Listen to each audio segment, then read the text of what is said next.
నాయకుడు కాడు. ఏమీ తెలియకపోయినా మనసు నిష్కల్మషంగా ఉండి ఒక్కసారి పిలిచినా లొంగిపోయేటటువంటి వాడు భోళాశంకరుడు. అంతేకాని లోపల కుళ్ళు బుద్ధులన్నీ పెట్టుకుని పైకి మాత్రం 4 మాటలు ఆయన పేరు చెప్పేస్తే పొంగిపోయేంత అమాయకుడు కాడాయన. కాబట్టి అటువంటి తత్వం ఉన్నవాడు.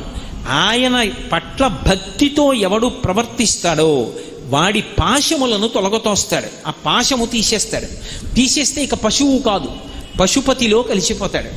ఈ పశువులన్నిటికీ నిదర్శనం ఎవరు అంటే నందీశ్వరుడు. అందుకే పశుస్వరూపంతో పడుకొని ఉంటాడు ఆయన. ఈ నంది చాలా ఆశ్చర్యకరమైనటువంటి లక్షణంతో ప్రకాశించింది. ప్రత్యేకించి మీరు ఆంధ్రదేశంలో నందీశ్వరుడి యొక్క మూర్తుల్ని పరిశీలనం చేస్తే ఒక్కొక్క చోట ఒక్కొక్క అద్భుతమైనటువంటి నందీస్వరూపం కనబడుతుంది. లేపాక్షి వెడితే